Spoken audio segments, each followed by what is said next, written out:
y la casa estaba llena de emoción. Se escuchaban cierres de maletas, los bloqueadores solares estaban alineados junto a la puerta, y la lista de vacaciones sacada de Pinterest por mi mamá estaba impresa y pegada en el refrigerador. Todos reían. Planeaban sus atuendos para las cenas en la playa y discutían si preferían hacer snorkel o montar a caballo por la costa. Todos, menos yo. Estaba sentada en las escaleras, viendo cómo se desarrollaba todo, como si estuviera espiando la vida de otra persona desde una ventana. 3 días antes, había preguntado casualmente que debía empacar para el viaje a las Islas Caimán. Mi papá ni siquiera levantó la vista del celular cuando dijo: «Ay, cariño, tuvimos que tomar una decisión difícil. Sabes que este año andamos cortos de dinero. El presupuesto no alcanzó para todos». Parpadeé, pensando que era una broma. «Pero van 5 personas», dije, contándolos en voz alta: mamá, papá, mi hermana Rachel, mi hermano Owen y el prometido de Rachel, Max. Mi mamá intervino con un tono casi alegre, como si intentara endulzar un veneno. «Amor, pensamos que entenderías. Siempre has sido tan independiente. Además, Rachel no ha tenido un verdadero descanso en mucho tiempo y ha estado estresadísima planeando su boda. No querrás que pierda esta oportunidad de relajarse, ¿verdad?». Abrí la boca, pero la cerré. Quise gritar que he estado haciendo turnos dobles en mi trabajo de medio tiempo para poder pagar la renta de mi mini departamento, y que no he tenido vacaciones en más de 5 años. Quise decir que yo también soy su hija, no solo una suplente cuando la familia necesita algo. Pero no dije nada, aún no. Volví a preguntar, en voz baja: «Entonces, ¿no hay lugar para mí?». Mi mamá mordió su labio y luego dijo: «Bueno, podríamos haberte puesto en clase económica con una aerolínea barata, pero Rachel realmente necesita espacio y comodidad, así que usamos lo que quedaba del presupuesto para comprarle un boleto en primera clase. Se merece sentirse especial». Ese día, algo dentro de mí se rompió. No por el boleto, ni siquiera por el viaje, sino por la manera en que hablaban de ella, con cuidado, con respeto, y la forma en que me hablaban a mí, como si fuera un extra, como si fuera la pasante de la familia, no un miembro. La mañana que se fueron, me ofrecieron las sobras del refrigerador y una lista de pendientes.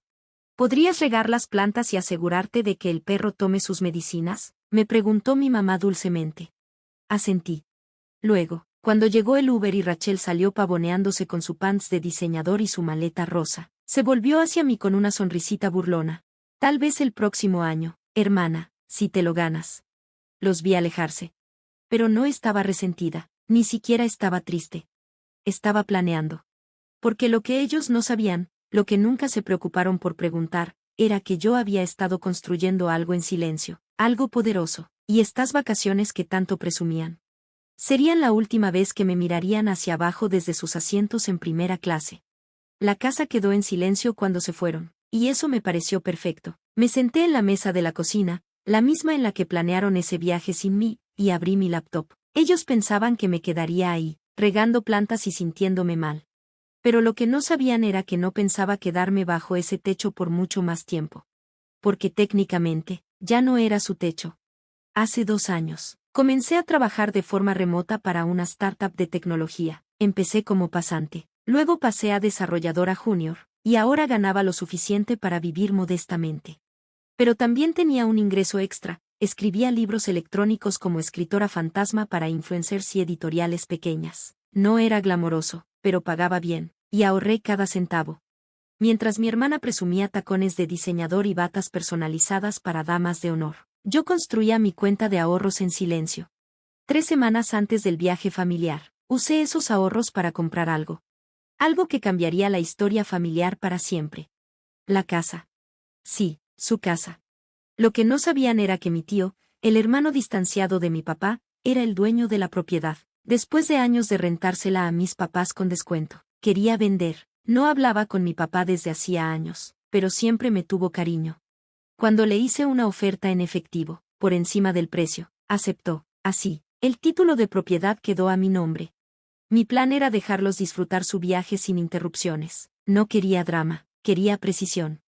Mientras estaban fuera, saqué todas mis cosas. También cambié las cerraduras y dejé un aviso formal en la puerta, con una copia del título de propiedad engrapado.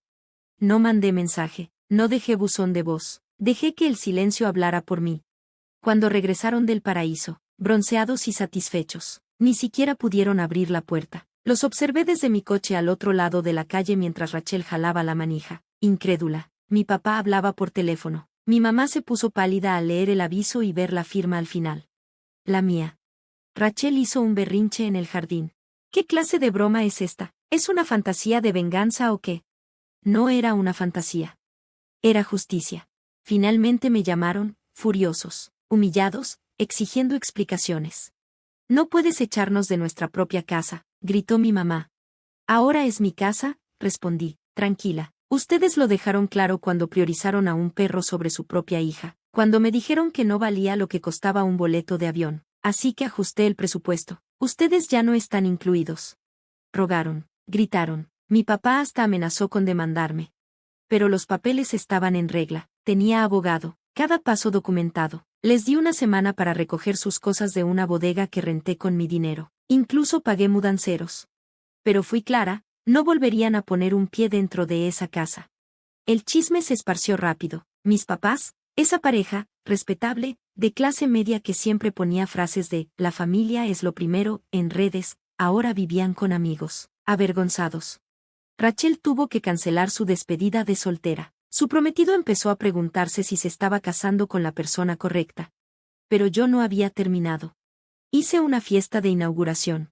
Exactamente un mes después de que se fueron a las Islas Caimán, invité a amigos, compañeros de trabajo y hasta a mi tío, el que ellos cortaron hace años. También vinieron algunos vecinos curiosos por ver la casa con su nueva dueña. Lo mejor, no hice alarde, no hacía falta. Solo publiqué una foto. Yo sentada tranquilamente en el patio donde ellos tomaban vino, con el pie de foto. Curioso lo que pasa cuando dejas de ser una idea de último momento. Pasaron los meses. El silencio entre mi familia y yo se volvió más denso, más frío, como el espacio entre las estrellas. No me buscaron, ni siquiera en mi cumpleaños. Pero para ser sincera, no lo esperaba, no después de todo lo que pasó, y no después de que recuperé la dignidad que ellos me habían quitado tan fácil. Pero entonces pasó algo inesperado. Una noche, recibí un correo. No era de mi madre ni de mi padre, era de Rachel. El asunto solo decía, ayuda. Lo vi durante un largo rato antes de abrirlo. Escribió que su boda se había pospuesto indefinidamente. La familia de su prometido descubrió que ella usó parte del dinero de la boda para pagar un hotel de lujo durante su fiesta de compromiso. Intentó mentir. Encontraron los recibos. Él se fue. Mis papás, dijo, estaban mal. Después de ser desalojados, pasaron de sillón en sillón, hasta que los amigos se cansaron de su actitud. Mi papá perdió un cliente importante. La reputación de mi mamá como pilar de la comunidad se vino abajo cuando se supo la verdad sobre la herencia, la casa y cómo me trataron. Resulta que la gente sí nota cómo los padres tratan a sus hijos, y cómo esos hijos responden.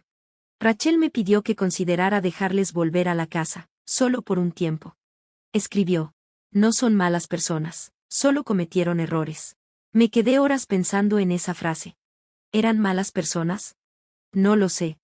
Pero sí sé esto, cuando me dejaron atrás, no lo pensaron dos veces. Cuando pedí vacaciones, un cuarto, incluso amor, me dieron excusas, silencio o burlas. Yo era un fantasma en esa casa. Hasta que fui la dueña. Así que le respondí. Le dije que la casa de huéspedes estaba disponible para rentar, precio de mercado, totalmente amueblada, sin descuentos, sin favores. Si querían volver, sería por la misma puerta que cualquier otro, con dignidad, o no entrarían. Nunca respondió. Un año después, publiqué mis memorias. No cambié los nombres, no suavicé los detalles. Escribí cada capítulo con la fuerza de quien alguna vez lloró sola en un garaje, mientras el perro tenía un cuarto con aire acondicionado. El libro se volvió viral. Llegaron entrevistas, podcast, foros. Las editoriales me llamaron valiente.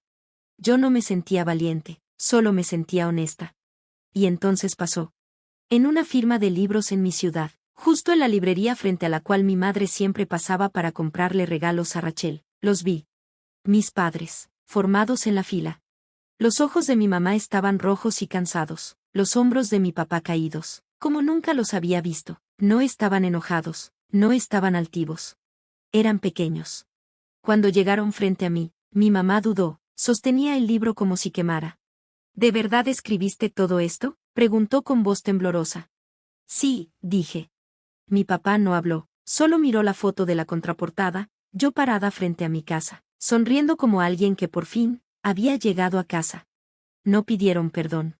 Y yo no lo ofrecí, no en ese momento, tal vez nunca. Pero sí firmé su libro. Escribí, para los fantasmas que me enseñaron a embrujar con propósito. Y luego miré al siguiente lector, sonriendo. Porque a veces, la única disculpa que necesitas es tu propio éxito, escrito con tinta permanente.